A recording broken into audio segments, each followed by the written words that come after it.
자, 우리 함께 사도신경으로 신앙 고백하면서 주일 예배 하나님 앞에 올려드리겠습니다.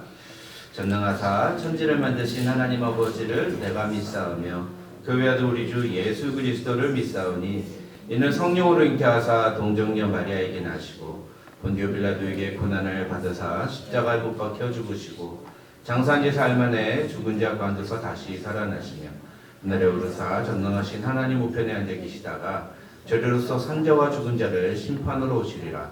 성령을 믿사오며 거룩한 공회와 성도가 서로 교통하는 것과 죄를 사하여 주시는 것과 몸이 다시 사는 것과 영원히 사는 것을 믿사옵나이다. 아멘. 우리 함께 찬양하겠습니다. 그 크신 하나님의 사랑 함께 찬양하겠습니다.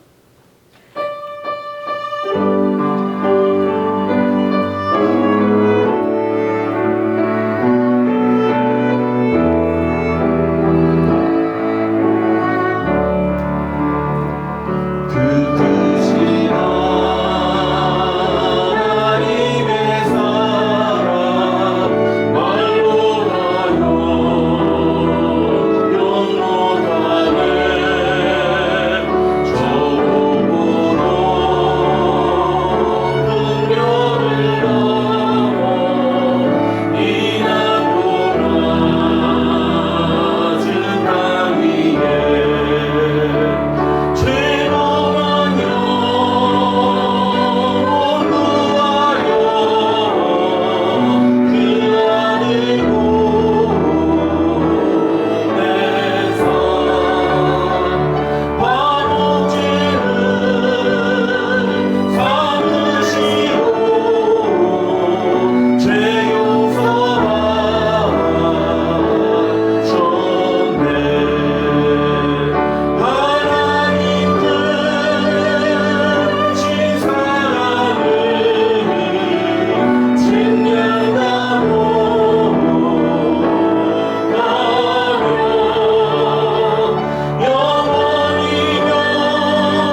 성실하신 그 사랑 살아갈 때 꺾지 않으시는 꺼져가는 등불 끄지 않는 그 사랑 변함없으신 거짓없으신 성실하신 그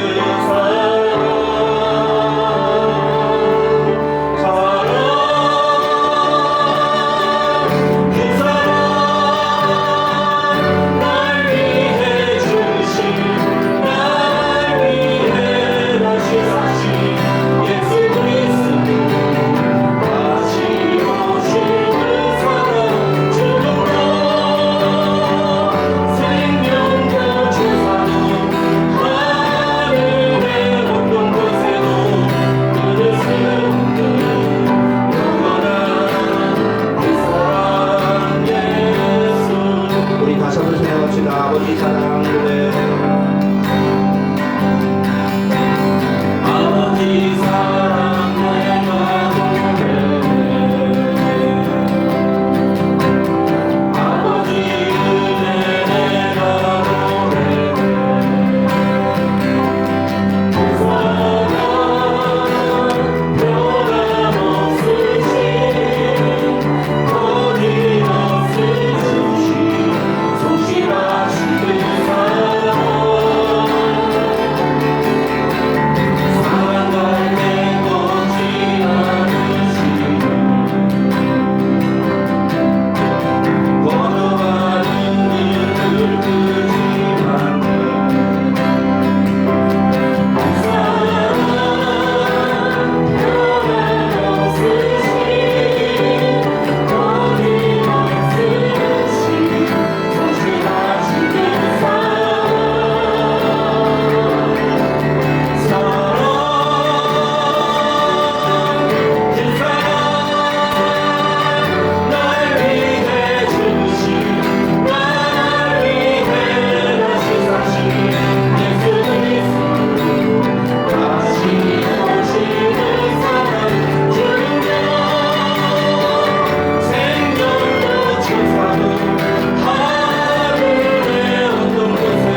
합시다. 주의 사랑, 주의 사랑,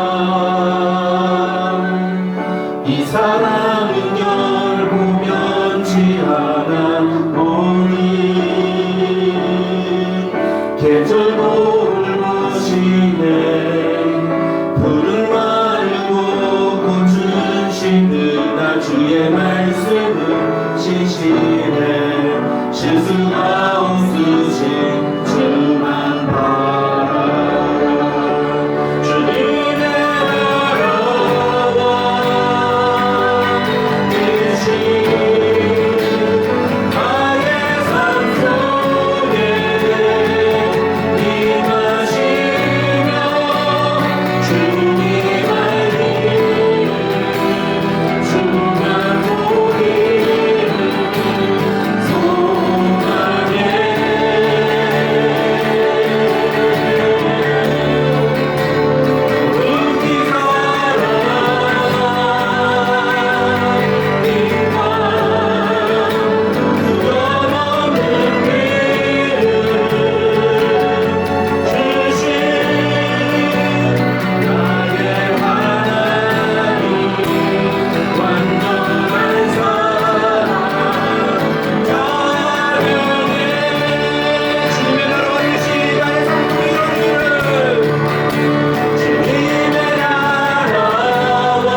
Heavenly Father, thank you for bringing us together here today, Lord, to worship, glorify, and learn more about you. Father, I ask that during this time, our hearts and our minds are ready for you, to inherit your good word and your teachings, and let this message not come from anyone else but you. That our Muksanim is nothing but an instrument and a medium for your lessons. Father, I pray over our members in this room and our members who are not with us today. I pray over their health and their safety, and that whatever worries or burdens they may have, I pray they are lifting them up all to you. I ask that you reveal whatever plans you have for our church. And when you do, I hope that we continue to be ready and prepared to do your will and as you please. Father, again, I want to thank you for giving us another day to get closer to you. I ask that you continue to provide for us and protect us for this upcoming week. And let us always be thinking of you in every action and breath that we take. And thank you, and in Jesus' name, amen.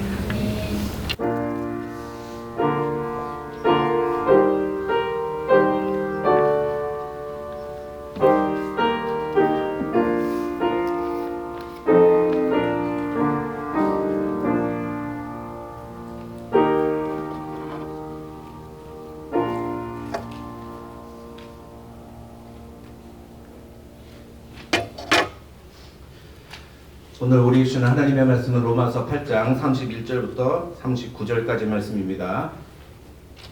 로마서 8장 31절로 39절 말씀 우리 함께 읽겠습니다. 시작. 그런즉 이 일에 대하여 우리가 무슨 말하리요? 만일 하나님이 우리를 위하시면 누가 우리를 대적하리요? 자기 아들을 아끼지 아니하시고 우리 모든 사람을 위하여 내주시니까 어찌 그 아들과 함께 모든 것을 우리에게 주시지 아니하겠느냐? 누가 능히 하나님께서 택하신 자들을 고발하리요? 의롭다 하신 이는 하나님이시니 누가 정죄하리요? 죽으실 뿐 아니라 다시 살아나신 이는 그리스도 예수시니 그는 하나님 우편에 계신 자요 우리를 위하여 간구하시는 자시니라. 누가 우리를 그리스도의 사랑에서 끊으리요? 환난이나 곤고나 박해나 기근이나 적신이나 위험이나 칼이랴. 기록된 바 우리가 종일 주를 위하여 죽임을 당하게 되며 도살당할 양같이 여김을 받았나이다 함과 같으니라. 그러나 이 모든 일에 우리를 사랑하시는 이로 말미암아 우리가 넉넉히 이기느니라. 내가 확신하노니 사망이나 생명이나 전사들이나 권세자들이나 현재일이나 장래일이나 능력이나 높음이나 깊음이나 다른 어떤 피조물이라도 우리를 우리 주 그리스도 예수 안에 있는 하나님의 사랑에서 끊을 수 없으리라. 아멘. 아멘. 오늘 함께 읽은 본문 말씀 가지고 아무도 끊을 수 없는 하나님의 사랑. Inseparable the love of God. 아무도 끊을 수 없는, 아무도 분리할 수 없는 하나님의 사랑이라는 제목으로 하나님의 말씀 살펴보겠습니다. 자, 우리가 지난 5월 첫째 주부터 로마서를 지금 시작을 했습니다. 제가 로마서 시작할 때 여러분 말씀드렸죠? 로마서 몇 주 한다고요? 로마서 설교 몇 주 한다고요? 예? 6주요? 로마서 설교, 로마서. 예. 로마서.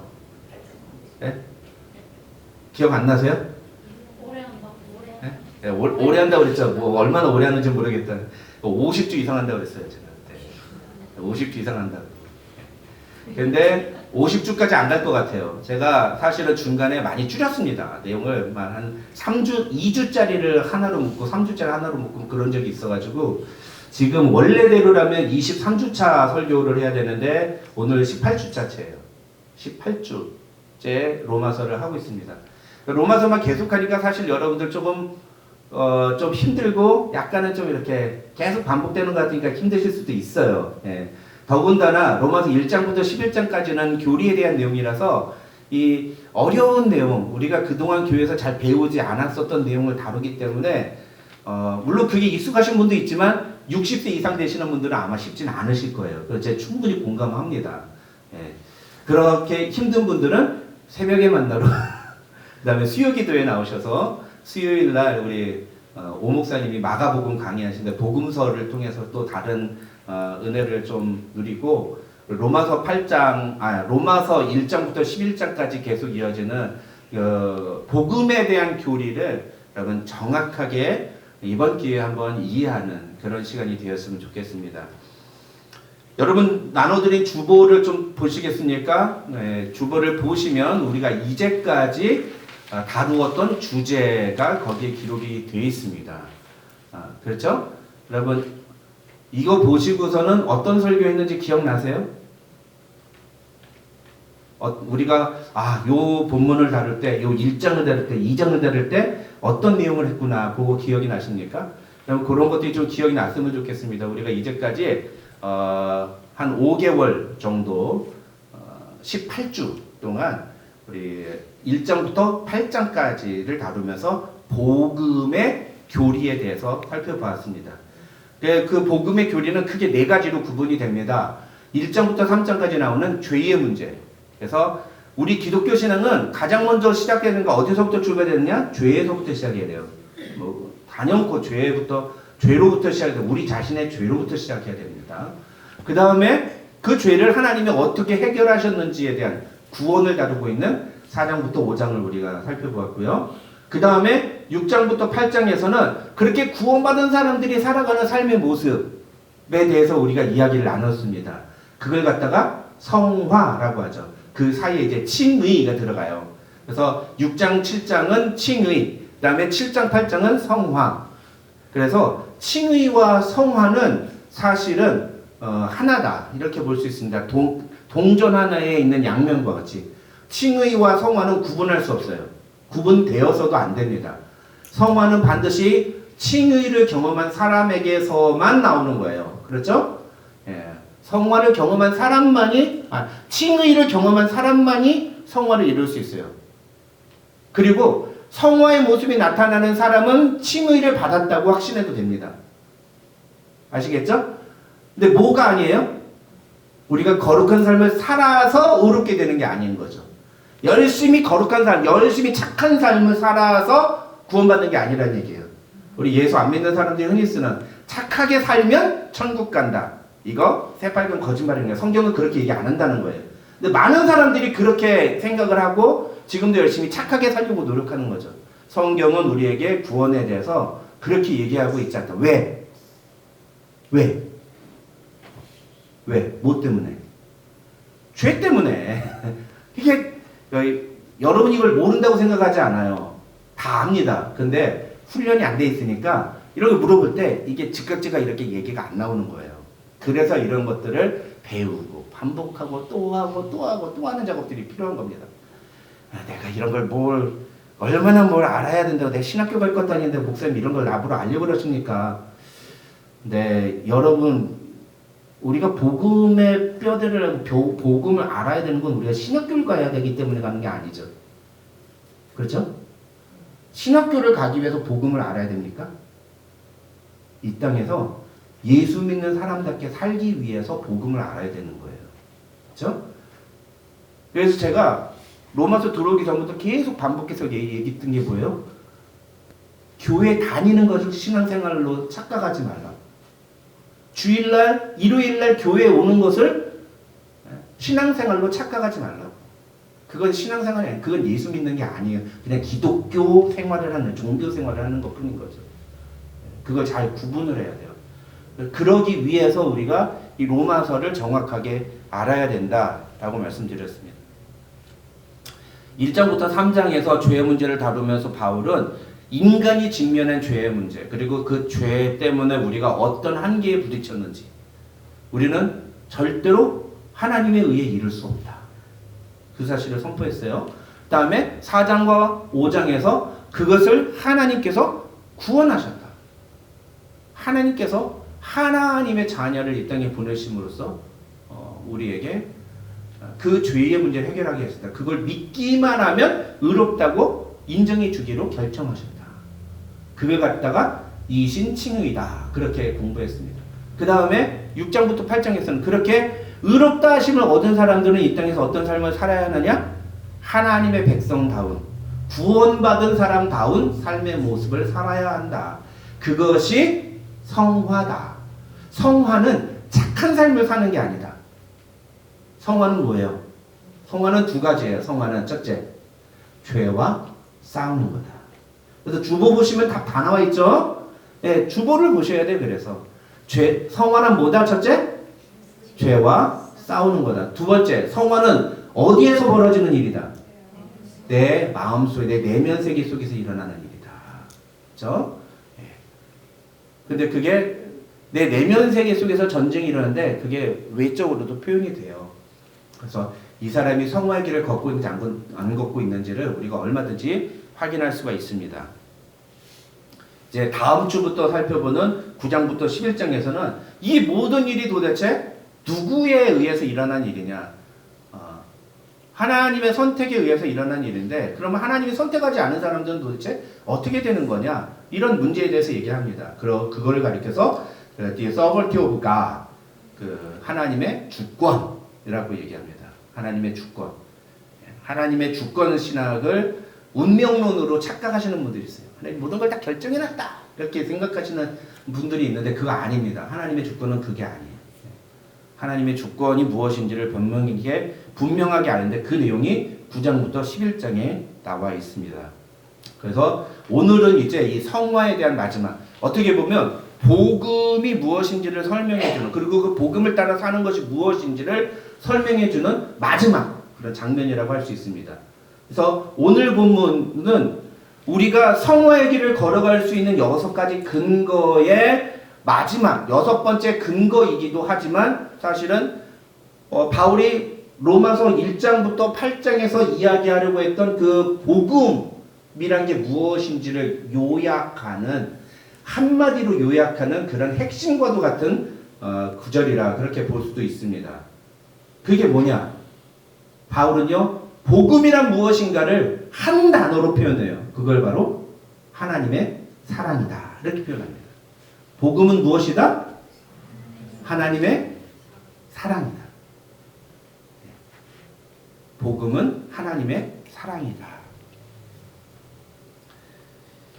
이 하나님의 사랑을 소유한 사람은 이 땅에서 결코 이도저도 아닌 신앙, 뜨뜻미지근한 신앙, 그냥 뭐 열심을 내지도 않고 그렇다고 아주 막 배척하지도 않고 뭐 그냥 대충 중간 정도의 신앙을 보일 수가 없다 라고 바울은 얘기해요. 그래서 교회를 오랫동안 다녔다고 하는데 그런 하나님을 향한 뜨거운 믿음이 사라진 사람을 요한계시록에서는 사도 요한은 예수님의 계시를 받아서 뭐라고 해요? 네가 첫사랑을 잃어버렸다 라고 얘기합니다. 우리를 구원하셨다는 사실을 알게 되었을 때 느꼈던 그 주님의 그 사랑. 저 사실 오늘도 우리가 찬양 부르면서 그 사랑, 아버지 사랑 내가 노래, 아버지 은혜 내가 노래, 그 사랑 변함없으신, 거짓없으신, 성실하신 그 사랑, 그 찬양할 때에 제가 이 찬양을 준비하고 계속 연습하고 그러면서 제 마음속에서 계속 막 울컥울컥 거리는 것들이 있어서 그걸 제가 울컥하고 그러면 이제 찬양 인도하는데 어려우니까 그걸 참으려고 되게 노력을 많이 했어요. 근데 여러분 그런 찬양을 부를 때 여러분 안에 그 사랑으로 인한 그 감정적인 그 요동, 그 사랑이 나를 막 내 마음을 막 뒤흔드는 그런 감정의 요동이 있습니까?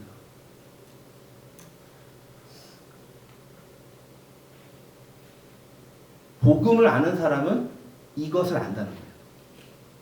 이걸. 그리고 이 하나님의 사랑이라는 복음을 소유한 사람은 이 땅에서 아주 선명하고 아주 확실하고 아주 강력한 복음의 능력을 가지고 살아가게 된다는 거예요. 근데 오늘날 기독교인들을 잘 보세요. 이 복음의 능력을 따라 신앙생활합니까? 아니면 해오던 방식대로 신앙생활합니까? 어느 쪽에 가깝습니까, 여러분?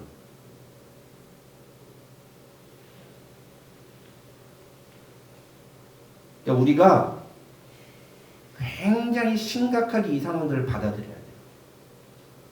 사실은 그 누구보다도 우리 목사들이, 저 같은 목사들이 지금 이 현재 한국교회가 보여주고 있는 이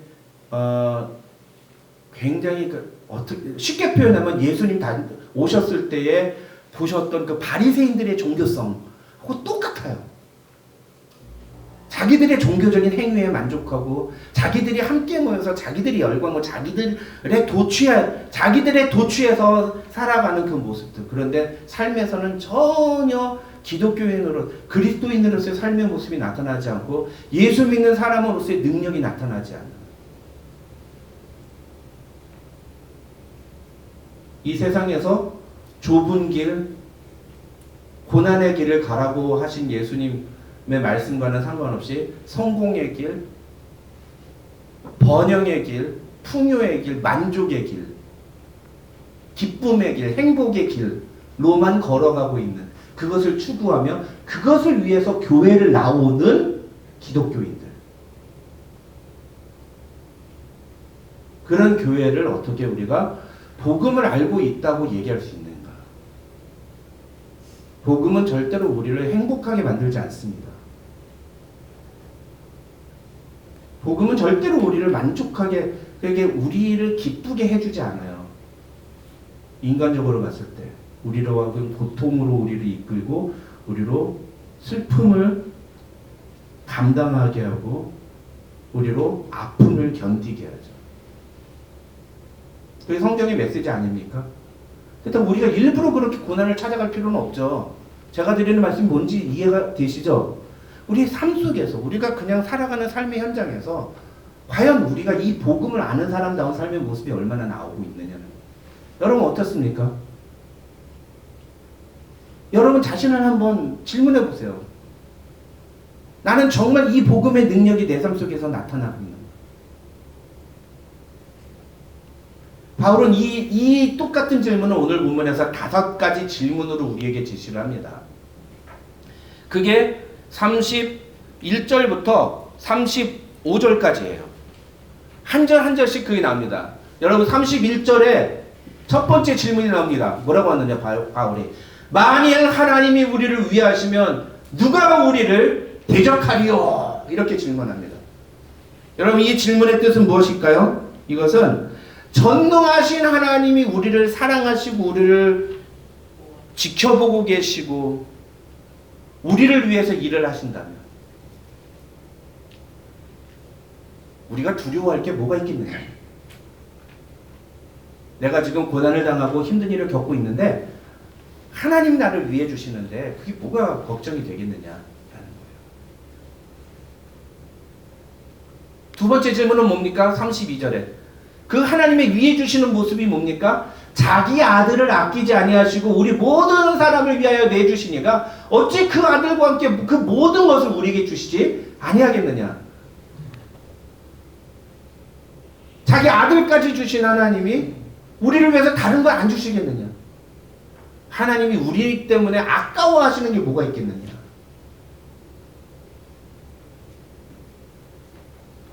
그래서 로마서 5장 8절에서 뭐라고 합니까?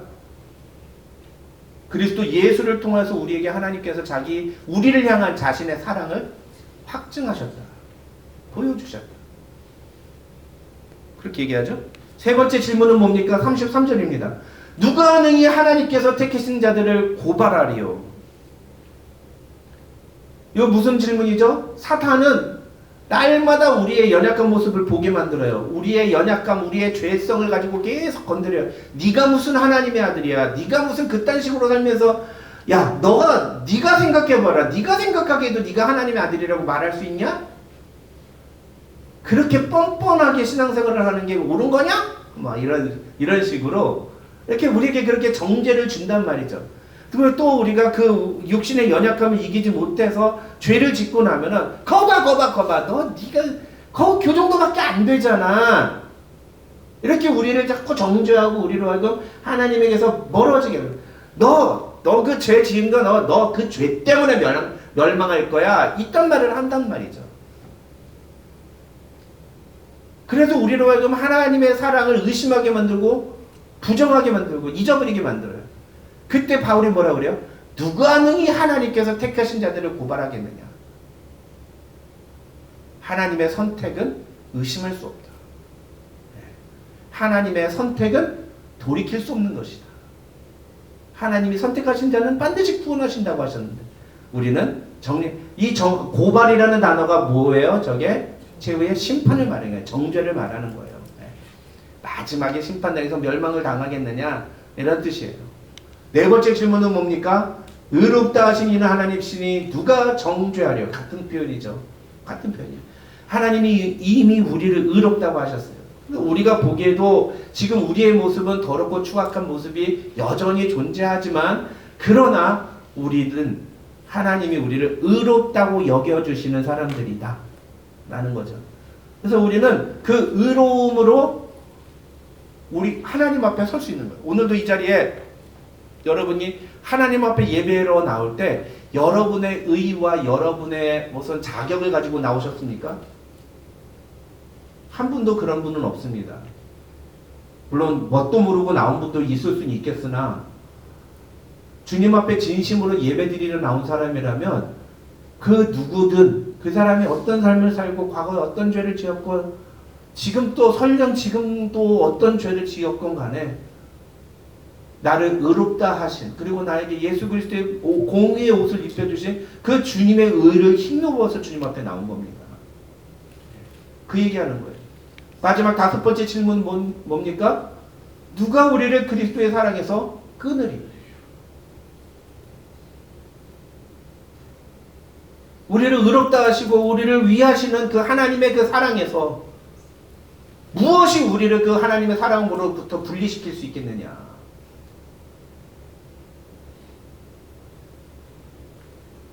이건 우리의 관점이 아니에요. 하나님의 관점입니다. 하나님과 우리와의 사이를 띄워놓을 수 있는 건 아무것도 없다. 이 세상의 그 어떤 것도 그 어떤 상황도 그 어떤 조건도 하나님이 우리를 버릴 이유는 없다라는 걸 말하는 겁니다. 근데 중요한 건 이 다섯 가지 질문이 사실은 다 같은 뜻이라는 거예요. 다른 질문이 아닙니다. 같은 의미예요.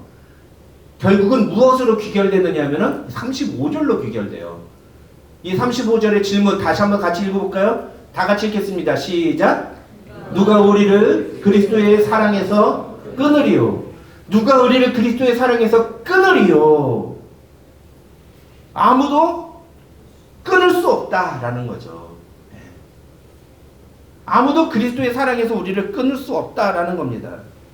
여러분, 복음이 무엇인지를 분명하게 알고 나면 우리는 이 하나님의 사랑에 대한 확신이 우리 안에 자리 잡게 됩니다. 이 확신에 대해서 31절에서 바울이 뭐라고 했느냐? 그런즉 이 일에 대해 우리가 무슨 말 하리요? 라고 얘기합니다. 이게 말이 좀 이상한데 쉽게 설명을 드리면, 그렇다면 우리가 이런 하나님의 사랑, 끊을 수 없는 하나님의 사랑과 관련해서 우리가 다른 무슨 말을 할 수가 있겠느냐? 라는 얘기예요. 다른 무슨 이야기를 할 것이 있겠느냐? 너무나 분명하지 않냐? 너무나 확실하지 않냐? 하나님이 우리를 사랑하시는 게 너무나 분명하지 않냐? 무엇이 우리로 하여금 하나님의 사랑에서 우리를 끊을 수 있다고 생각하느냐? 그렇다면 우리는 더 이상 우리가 당하는 어떠한 상황이나 현실 속에서도 하나님의 사랑이 흔들리거나 우리의 믿음이 흔들릴 이유가 없다라고 얘기를 하고 있는 거예요. 그러니까 아주 강력한 확신인 거죠. 31절은요, 아주 강한 확신을 보여주는 거예요. 믿음에 대한 강한 확신. 어떤 믿음? 하나님은 나를 사랑하신다는 것에 대한 강한 확신. 하나님은 나를 반드시 사랑하신다는 것에 대한 확신. 믿음으로 의롭다함을 얻은 자는 다시 정죄함이 없다는 것에 대한 확신. 그렇게 의롭다함을 얻은 자는 이제 성령을 선물로 받아서 하나님의 자녀로서 성령과 함께 이 세상을 살아갈 수 있다는 것에 대한 확신. 그 성령을 모시고 사는 사람은 이제 하나님의 자녀가 되어서 이 땅에서 장차 우리에게 주어진 하나님의 영광을 바라보면서 살아가야 한다는 사실을 분명하게 믿을 수 있다는 겁니다. 그 영광을 바라보며 이 땅을 묵묵히 살아가게 될 때에 성도들은 반드시 하나님의 자녀가 누리게 될 그 영광을 받을 것이다 라고 하는 확신. 그게 복음이에요. 그게 복음. 근데 많은 사람들이 복음을 그냥 예수 믿고 천국 간다. 그게 틀린 말은 아니죠. 굉장히 심플하게 전달하기 위한 굉장히 핵심적이고 강력한 메시지인 건 분명한데 예수 믿고 천국 간다가 복음의 전체 내용이 아니거든요.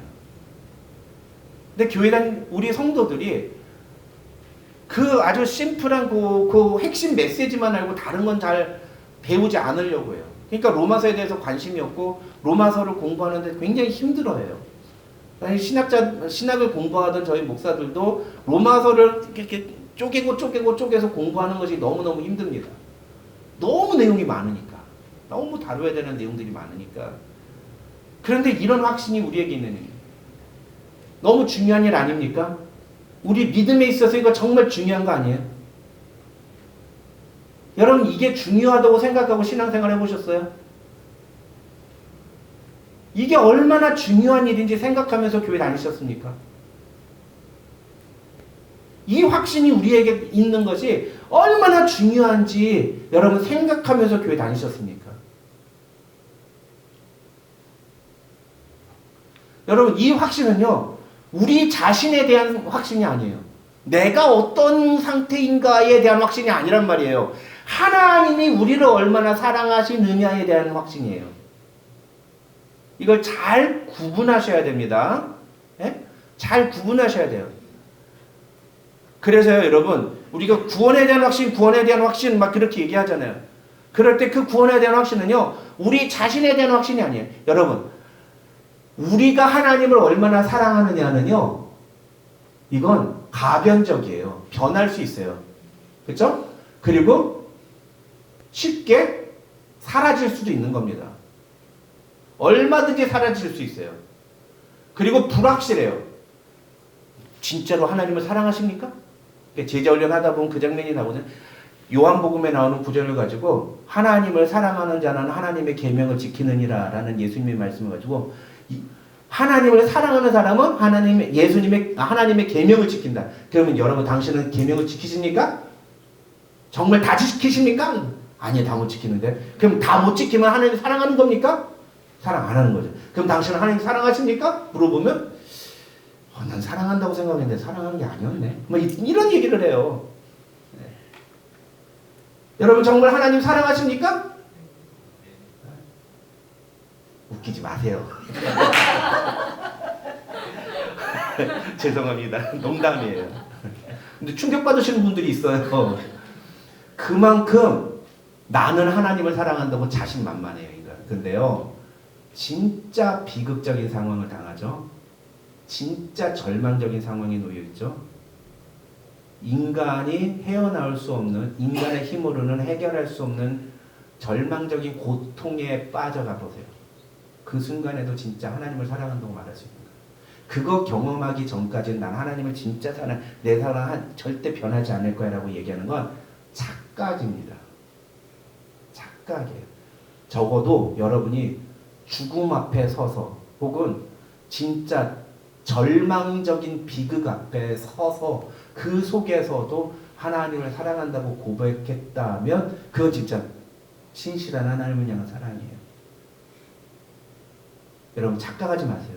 인간의 사랑은 얼마든지 변할 수 있습니다. 제 아내 미친 듯이 사랑했습니다.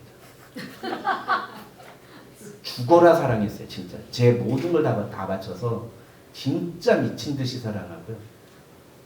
솔직히 말하면요 신용재 장로님, 신권사님 사랑하는 것보다 한 3-4배는 더 헌신적이었어요.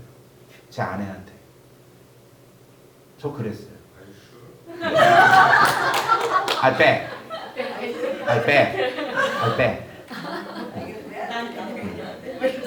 난 그랬어요. 그랬는데 지금은 집사람이 여보 이것 좀 가져와. 싫어요. 움직이기가 싫어. 네, 사랑이 변하는 거예요. 그 유명한 가사 있잖아요. 사랑은 돌아오는 거야. 사랑은 변하는 거야. 사랑은 변해요. 인간의 사랑은요 반드시 변하게 돼 있어요. 그 속에서도 그러면서도 제가 그 어느 순간인가 제가 많이 변했구나를 느끼면서 제 자신을 돌이키고 회개하면서 이러면 안 되지. 그러면서 그래서 아내가 막 여보 여기 좀 주물러 봐 그러면 귀찮아 죽겠는데 가서 주무르는 거예요.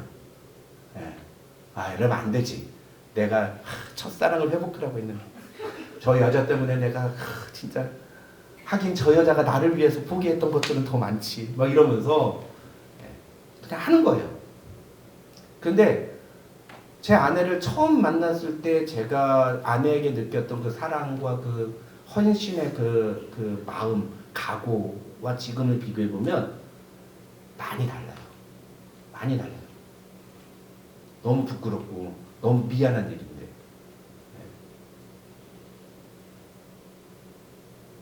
저 자신만 보더라도 아, 사람의 사랑은 변하는구나. 그런데 하나님의 사랑은 변하지 않는다. 하나님의 사랑은 변하지 않아요. 그게 성경이 우리에게 얘기하는 겁니다. 그래서 여러분 우리가 흔히 쓰는 구원의 확신이 있느냐라고 물어보는 거 있잖아요. 구원의 확신이라는 표현도요. 뭐 그 집사님 구원의 확신이 있으십니까? 그러면 뭐라고 얘기해요? 있습니다. 근데 그 구원의 확신이 뭐예요, 도대체? 네, 그렇게 얘기하죠. 근데 그게 뭐냐고요? 그게 뭐냐고요? 뭐가 성경에 적혀 있냐고요? 그 구원의 확신이 뭐냐고요? 여러분, 되게 쉬워요. 구원의 확신이란 하나님이 나를 얼마나 사랑하시느냐에 대한 확신이에요. 내가 얼마나 하나님을 사랑하느냐가 아니라 하나님이 나를 얼마나 사랑하시느냐, 그게 구원의 확신이에요. 근데 많은 사람들이 집사님은 구원의 확신이 있으십니까? 물어보면 모르겠는데요. 왜요? 제가 지금 제 모습을 보면 제가 구원을 받을지 안 받을지 잘 모르겠어요. 왜 이렇게 얘기해요? 내가 지금 하나님을 얼마나 사랑하는지, 구원을 받을 만큼 내가 하나님을 사랑하고 있는지 자신이 없다는 얘기예요. 내가 하나님을 얼마나 사랑하는지를 생각하니까 구원의 확신이 없는 거예요. 양심적인 거죠. 그런 사람은. 그렇죠? 근데 이게 틀렸다는 거예요. 구원의 확신은 그걸 물어보는 게 아니에요.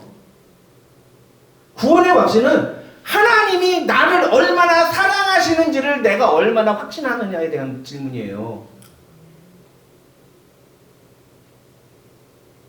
하나님이 당신을 정말 사랑하신다고 믿습니까? 그 질문이에요. 구원의 확신은. 이건 나의 의지나 나의 상황이나 내 어떤 조건과 아무런 상관이 없는 거예요. 하나님이 나를 사랑하는데 저는요, 제 사랑, 아내를 향한 제 사랑이 변하고 제 태도가 변해도 아내는 저를 사랑한다고 믿습니다. 아닌가? 믿습니다. 아내가 나를 사랑하는 거 그건 나하고 아무런 상관이 없는 거예요. 내가 방구를 뿡뿡 끼든 머리에 어떻게 머리가 삐죽나서 머리가 삐져나오든 뱃살이 이렇게 나오든 어떻든 그냥 저를 보면서 예쁘게 해주는 건 제 아내의 마음이에요. 그렇잖아요. 그리고 제가 보면서 내가 비록 이런 모습이지만 내가 지금 배가 나오고 머리도 이러고 피부도 이렇게 다리에 어제는 또 제 아내가 그래요. 어머 당신 허벅지 봐.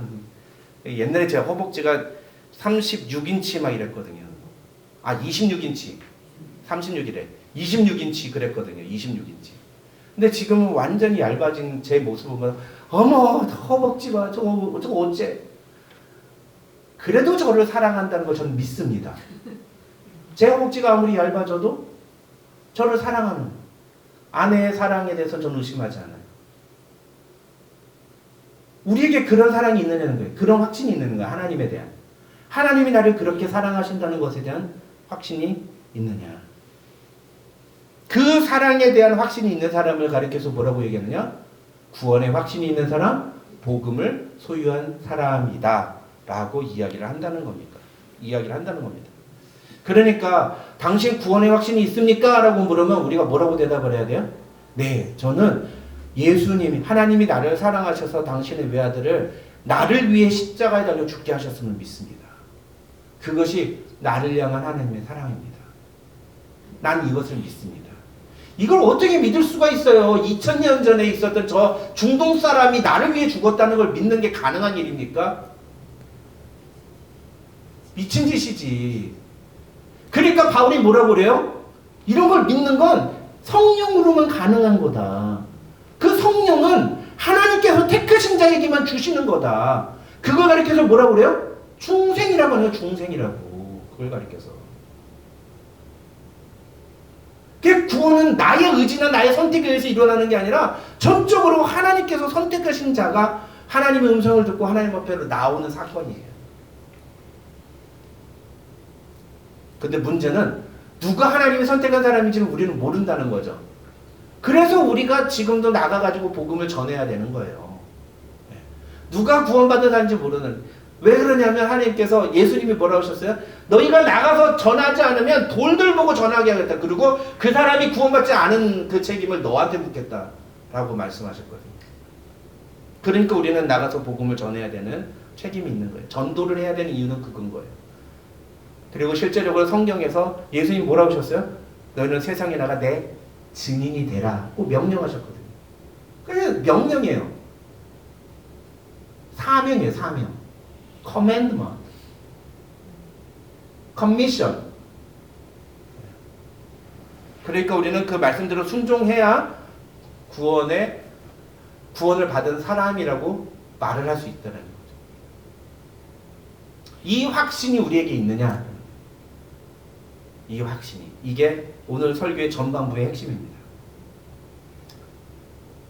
그러면서 바울은 35절부터 39절에서 이 확신을 가진 사람에게서 나타나는 삶의 증거에 대해서 얘기를 합니다. 그게 35절부터 39절에 우리 다시 한번 읽어보겠습니다. 시작. 누가 우리를 그리스도의 사랑에서 끊으리요? 환난이나 곤고나 박해나 기근이나 적신이나 위험이나 칼이랴. 기록된 바 우리가 종일 주를 위하여 죽임을 당하게 되며 도살당할 양같이 여김을 받았나이다 함과 같으니라. 그러나 이 모든 일에 우리를 사랑하시는 이로 말미암아 우리가 넉넉히 이기느니라. 내가 확신하노니 사망이나 생명이나 천사들이나 원세자들이나 현재 일이나 장래 일이나 능력이나 높음이나 기쁨이나 다른 어떤 피조물이라도 우리를 우리 주 그리스도 예수 안에 있는 하나님의 사랑에서 끊을 수 없으리라. 아멘. 아멘. 여러분 여기서 어떤 단어가 확 하고 오십니까? 구원받은 사람, 구원의 확신이 있는 사람은 어떤 삶을 살게 된다. 어떤 단어가 확 오십니까? 저는 여기서 넉넉히 이기느니라. 그러나 이 모든 일에 우리를 사랑하시는 이로 말미암아 우리가 넉넉히 이기느니라. 는 37절 말씀이 눈에 확 들어와요. 무슨 얘기입니까? 구원의 확신이 있는 사람, 하나님이 우리를 사랑하신다는 사실을 분명하게 믿는 사람은요, 이 땅에서 어떠한 삶의 문제를 당하든지 그 모든 것들을 이겨낼 수 있다는 거예요. 근데 그 이기는 게 뭐예요? 그 이기는 게 뭡니까? 지난주에 살펴본 게 그거예요. 이기는 게 뭐예요? 에? 고난에서 벗어나는 거예요? 에? 고난을 이겨내고 마치 요셉처럼 고난의 모든 순간을 견뎌내고 나중에 애굽의 총리로 짠하고 변화되는 거, 그게 이기는 거예요? 아유, 목사님 승리하셨네요. 자녀가 저렇게 잘 됐으니까. 그거예요? 아니란 말이에요. 넉넉히 이기느니라고 할 때 그 이긴다는 개념이 뭐예요? 고난 속에서 믿음을 지켜내는 걸 말하는 거죠. 고난 속에서도 믿음을 지켜내는 걸 말하는 거예요. 어떠한 상황과 환경 속에서도 믿음대로 살아가는 걸 말하는 거예요. 내가 아무리 손해를 보고 내가 아무리 억울하고 내가 아무리 모욕을 당해도 나는 내 믿음 지키리니, 그 믿음 가지고 현실을 감당해 나가는 거예요. 그게 넉넉히 이기는 자의 모습이에요. 근데 우리는 죄다 뭐에 대해서만 생각해요? 예수 잘 믿고 나중에 천국 가고 아니면 우리 자식들 복 받는 거. 우리 자식들 전문 직업 얻고 판사 검사 다 되고 좋은 기업에 우리 집사람도 맨날 하는 얘기가 있어요. 또 애플에 또 전문직을 가져서 경제적으로 하나님이 복 주신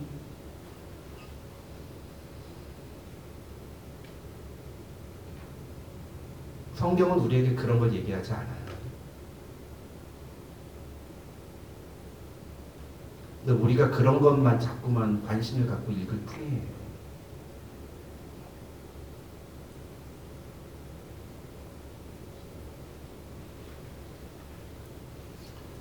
여러분 이 35절부터 39절까지를 읽으실 때 여러분은 어떤 마음이 드셨는지 모르겠어요. 바울은요 이거를 글로 쓰면서 그 편지의 글 속에다가 이 구원의 확신에 대한 엄청난 감격을 다 담아내고 있습니다. 그래서 우리가 이 35절부터 39절을 읽을 때 바울이 얼마나 이 사실에 대해서 감격하고 얼마나 감동하고 있는지를 우리가 읽어야 돼요. 그런데 너무나 많은 신앙인들이 이걸 못 읽어요. 왜냐하면 본인들이 이 감격이 없으니까. 그냥 되게 맹맹해요. 그냥 성경 구절 중에 하나예요. 또 하나에. 이런 구절 읽을 때 나도 역시 내 가슴 속에서 막 이렇게 막 울컥울컥하는 요즘 아이들 말로는 그 F적 성향이 나와야 되는데 강티야. 그래 바울이 그랬겠지. 로마 교회 교인들이 고난을 당했겠지. 근데 나와는 아무런 상관이 없는 것처럼 생각하는 사람들이 많아요. 아니에요, 여러분. 그렇지 안 돼. 그렇죠. 오늘 이 35절부터 39절에서 바울이 이야기하고 있는 이 고백이 나의 고백이 되어야 됩니다. 그렇게 될 때 나 역시도 바울처럼 나를 사랑하시는 하나님의 사랑에 감격해서 내가 환호성을 지르며 나도 하나님 앞에서 이것이 얼마나 놀라운 사건인지를 고백하지 않을 수 없게 되는 거예요. 그럴 때 그 크신 하나님의 사랑 말로 다 용 못하네. 그 다음에 말을 못하는 거예요. 말을 못해.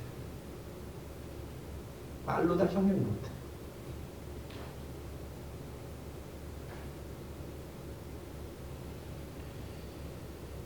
전에 섬기던 교회에서 아주 재밌는 사건이 하나가 있었어요. 뭐냐면 건우보다 어린 건우만한 아이였을 거예요.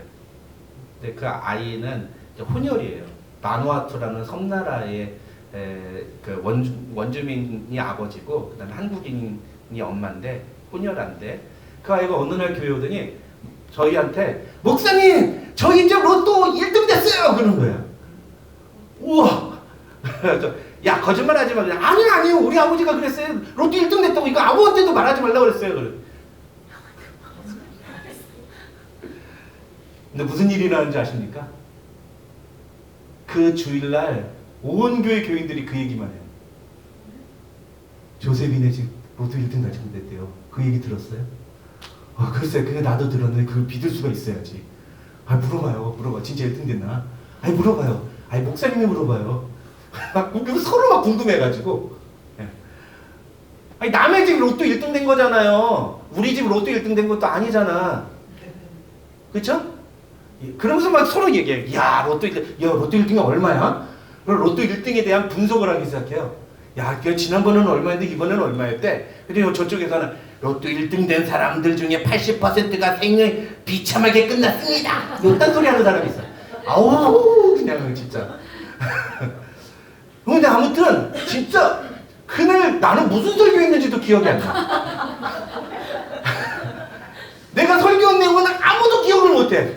모두가 다 조셉이네 로또 1등 됐다는 얘기로 그냥 계속 하는 거예요.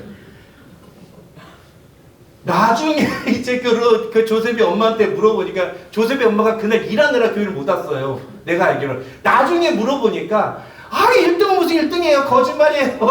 아빠가 애 놀려주느라고 한 거예요. 그렇죠. 그렇지. 그러면서 또 그걸 또 다 퍼다. 그거 거짓말이래. 그거 거짓말이래. 아이고 그렇지. 그래서 그거 거짓말이래. 그걸 또 퍼트려요. 그걸로 또 한 주가 가네. 여러분 제가 그걸 보면서 뭘 느꼈는지 아십니까? 남의 집 로또 1등 당첨된 걸 왜 이렇게 사람들이 반응이 심각해요? 로또 1등에 당첨되면 삶이 달라지기 때문이에요. 그렇죠? 비록 내 일이 아닌데도 불구하고 남의 집 일인데도 그게 막 이렇게 흥분이 되는 거예요. 근데 예수님의 사랑에 대해서는 여러분 그렇게 흥분하십니까? 예수님의 사랑이 로또 1등보다도 못합니까? 예수님의 사랑에 그렇게 흥분해 보셨어요?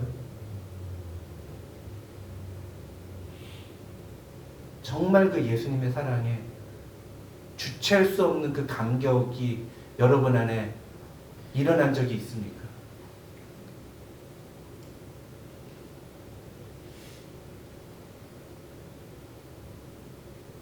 (37절에서) 바울은 다시 한번 이렇게 얘기합니다. 그러나 이 사랑으로 말미암아 우리를 사랑하시는 그 하나님의 사랑으로 말미암아 이 모든 일에 우리가 넉넉히 이기느니라. 우리가 이 세상을 승리하며 살아갈 수 있는 이유는 무엇입니까? 우리를 사랑하시는 이로 말미암아. 우리를 사랑하시는 하나님 그 사랑으로 말미암아 우리가 이길 수 있다. 바울은 그렇게 이야기를 합니다. 어떠한 상황에도 승리하는 절대 패하지 않는 카드. 그 카드가 우리에게 주어졌다는 거예요. 요즘 아이들 재현아 게임 요즘 너 무슨 게임 하니? 롤 하니 롤? 롤 하면 최고의 무기가 뭐니? 삼위일체. 그거 굉장히 홀리하다. 그 삼위일체 무기를 가지려면 돈을 얼마를 써야 되니? 얼마? 네가 생각하기에 어마운트 얼마 정도 쓰는 그 무기를 가질 수 있다 생각해. 현실. 3천만 원. 게임 하는데 3천만 원짜리. 그거 하면 다 이기니? 거의. 그거 있으면 거의 다 무적이야. 3천만 원짜리래. 우리에게 주어진 카드가 그 삼위일체 카드. 어휴, 이게 딱 맞네. 왜 그 카드라는 거예요? 현실에서 우리가 어떤 상황을 만나도 이길 수 있는 카드. 너 이거 꼭 붙잡고 있어라. 이거 붙잡고 있으면 너 반드시 승리한다. 너 이길 수 있다. 바울이 그 얘기하는 거예요. 무슨 카드예요? 하나님의 사랑이라는 카드. 삼위일체 카드가 아니에요. 좀 나오세요. 삼위일체 카드가 아니라 하나님의 사랑이라는 카드다. 하나님의 사랑이라는 카드를 내가 갖고 있다는 겁니다. 그러면 이 카드로 이길 수 있는 것이 무엇이냐? 바울은 35절부터 39절에서 7가지 상황과 10가지 실제, 존재에 대해서 이야기를 합니다. 10가지 실제. 7가지 상황은 무엇입니까? 이 7가지 상황들은요, 우리의 믿음을 뒤흔드는 것들이에요. 첫째는 환난, 곤고, 박해, 기근, 적신, 위험, 칼, 이렇게 7가지인데 세 가지 분류로 나눌 수 있어요. 첫째, 환난, 두 번째, 곤고, 세 번째, 박해. 이 세 가지는요, 우리의 마음을 힘들게 하는 상황들이에요. 우리의 마음을 힘들게 하는 것. 그 다음에 적신, 기근. 기근과 적신. 적신이라는 게 뭐예요? 벌거벗겨진다는 거예요. 창피를 당한다는 거죠. 근데 이게 그런 감정적인 수치를 말하는 게 아니라 이게 아무것도 없을 때를 말하는 거예요. 빈털, 우리식으로 말하면 빈털터리가 되었다. 그럴 때 이 유대인들은 벌거벗겨졌다 이렇게 얘기를 한답니다. 그래서 적신이라는 것은 결국은 경제적인 어려움에 직면했을 때. 그 다음에 뭐예요? 위협, 총이나 칼이랴. 이거는 물리적인 위험을 당할 때, 어떤 사람이 뭐 병에 걸린다든지 혹은 어떤 불의의 사고를 당해서 장애를 만나게 된다든지 아니면 가족 중에 한 명을 어떤 비극적인 상황으로 인해서 잃게 된다든지 이런 일을 당하게 되는 거. 이런 게 이제 이 그 위험이나 칼에 할 수가 있는 거죠.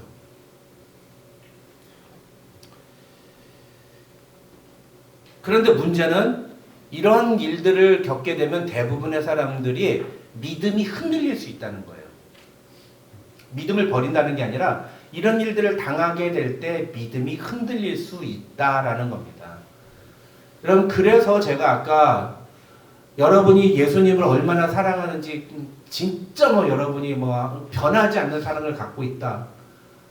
거기에 대해서 여러분 항상 의심해 보셔야 된다고 말씀을 드리는 게, 좋을 때는 누구나 다 좋게 얘기할 수 있어요. 다 확신에 차서 얘기할 수 있어요. 진짜 이런 7가지 상황들 속에 직면해서 거기에 처해 있을 때도 내가 그런 상황을 고백할 수 있느냐. 그래서 제가 지난번에 말씀드렸지만, 제가 이런 상황에 처해지면서 제 마음속에서 제가 알게 된 게, 내가 목사인데 내가 믿음이 없구나. 내가 하나님을 내가 사랑하는 마음이 참 많이 부족했구나 라는 거를 제가 알게 됐다고 말씀드렸잖아요.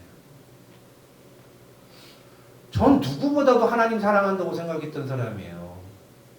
대학 다닐 때 학교 캠퍼스 뒤에서 담배 피는 놈 보면은 소리를 지르면서 담배가 어디서 성지동산에서 담배를 피는 거야 하면서 제가 막 이렇게 훈장질하던 사람이에요. 전 그게 제가 하나님을 사랑하는 방법이라고, 저는 하나님을 사랑하는 표현이라고 생각했어요. 하나님 사랑하는 거 등수 매기면 나도 누구보다 못지 않다고 자신만만했어요. 근데 저 7가지 상황 속에 제가 처해지다 보니까 아니더라고요. 아니야. 내가 아니었어. 나 하나님 사랑하는 게 아니었어. 내가 하나님이 주시는 축복을 하나님 좋은 환경 속에서 내가 좋은 것들 많이 누리다 보니까 하나님을 사랑하는 것으로 착각했던 거야, 내가.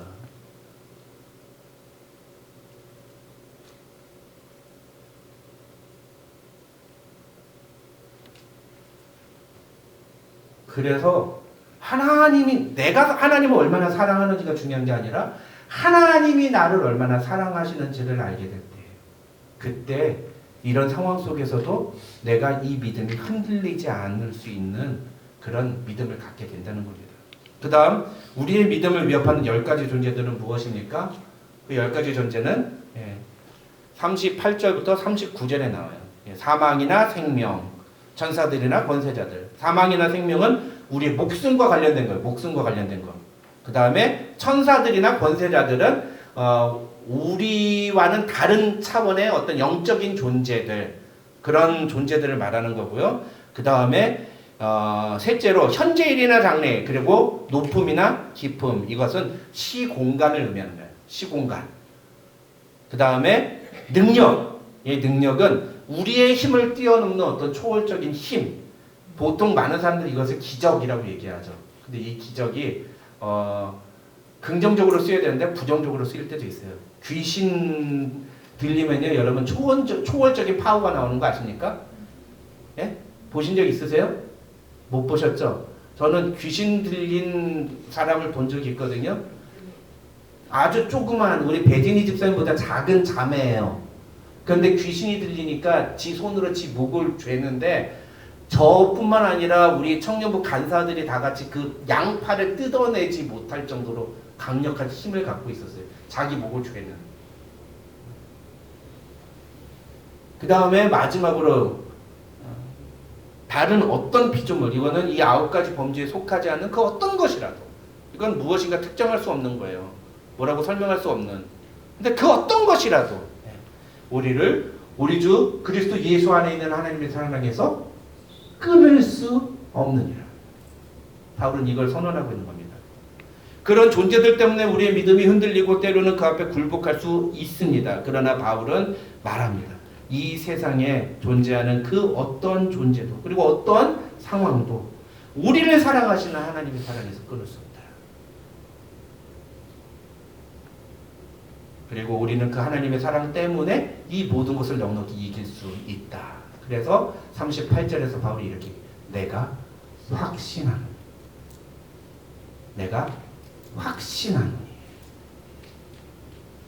하나님이 우리를 사랑하신다는 사실에 대한 분명한 확신이 있다면 우리가 지금은 비참한 현실 속에서 신음하고 있어도 그런 우리를 하나님은 반드시 구원해 주시어 장차 우리에게 주실 하나님의 영광을 우리에게 주실 것이라는 믿음의 고백을 할 수 있습니다. 이것이 바울이 로마서 8장 31절부터 39절에서 우리에게 제시하는 메시지인 겁니다. 여러분, 우리의 모습 돌아보면 어떻습니까? 우리는 이 믿음을 갖고 있습니까? 이 확신을 가지고 있습니까?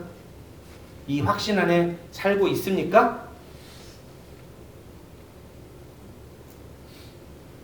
우리가 로마서를 처음 시작할 때 우리가 1장에서 그 얘기했어요. 복음은 모든 믿는 자에게 구원을 주시는 하나님의 능력이 됩니다. 하나님의 능력이 된다고 했어요. 그 복음을 가진 사람은 하나님의 능력을 가지고 살아야 돼요. 여러분 근데 정말 이 능력 가지고 살아가십니까? 이 능력이 무엇인지 이제 이해가 되세요? 이 능력은 모든 상황에서도 우리에게 이김을 주는 능력이에요.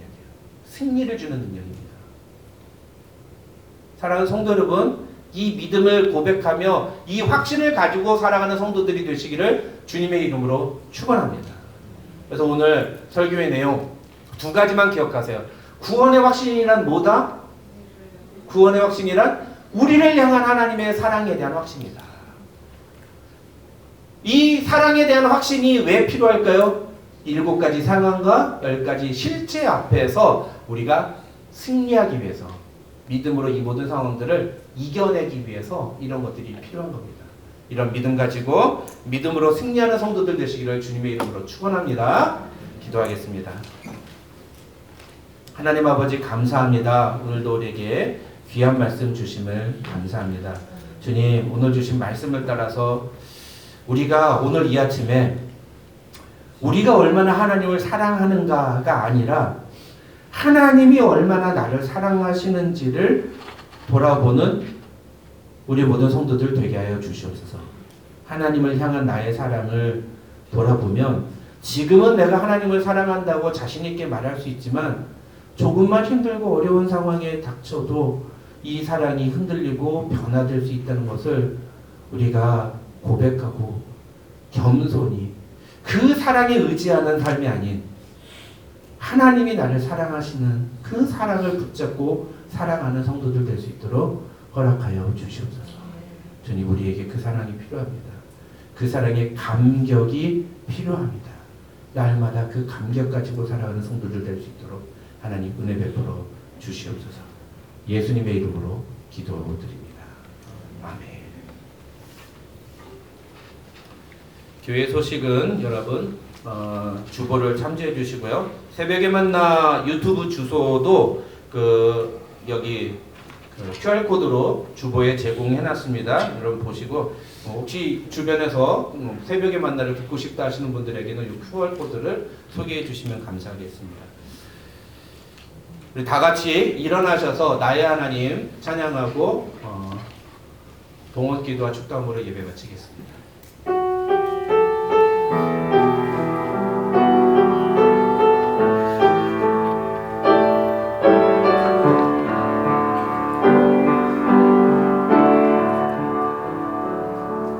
나의 사랑 너는 어여쁘고 찬귀하다 어느 보석보다 귀하다 내가 사랑스럽지 않을 때 너를 온전히 사랑하고 너와 함께하며 내가 왔노라.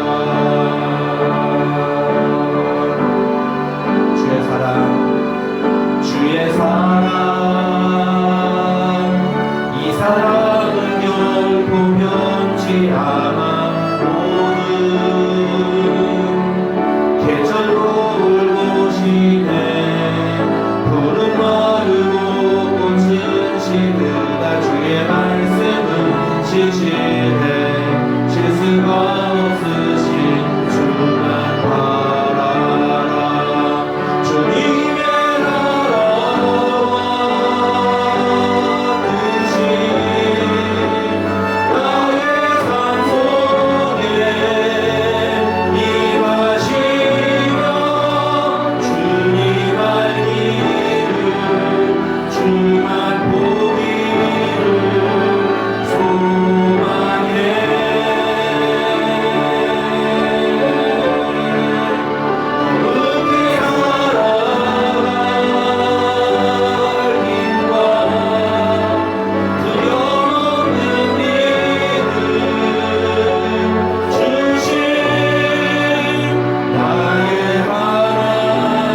주님아, 오늘도 우리에게 귀한 예배 자리 허락하여 주시고, 하나님 우리의 삶 속에서 하나님이 우리를 얼마나 사랑하시는지를 아는 것이 왜 중요한지를 다시 한번 깨닫게 해주시니 감사합니다.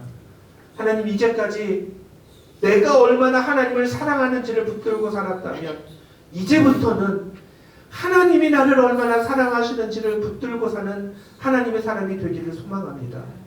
힘들고 어려울지라도 세상 사람들 보기에 하나 자랑할 만 없고 내세울 것 없는 그런 보잘것없는 모습일지 몰라도, 그러나 하나님은 나를 사랑하셔서 당신의 외아들을 나를 위해 내어주셨다고 그 믿음 고백하며 이 믿음 지켜나가기를 원합니다. 그깟 얼마 안 되는 돈으로 이 세상에서 만족하고 세상에서 명예를 얻어서 잘 살고 잘 먹고 잘 사는 것을 부러워하는 인생이 아니라, 장차 우리에게 있을 그 하나님의 영광을 바라보며 오늘도 예수 그리스도를 나의 구주라고 고백하며 살아가는 하나님의 사람이 되기를 소망합니다. 하나님, 오늘도 그 믿음을 주님 앞에 올려드리며 주님 앞에 예물 드린 사랑하는 주의 성도들을 주님 축복하여 주시고, 이 예물이 하나님께 드려지는 자신의 삶이 되게 하여 주셔서 하나님께서 이들의 가정을 책임지시고 지켜보호하시는 놀라운 은혜를 날마다 경험하게 도와주시옵소서. 하나님 외에 그 어떤 것도 의지하며 기대하며 만족하며 살아가는 인생이 되지 않도록, 오직 하나님만이 나의 기쁨이며 하나님만이 나의 소망이라고 고백하며 살아가는 성도들 될 수 있도록 하나님 축복하여 주시옵소서.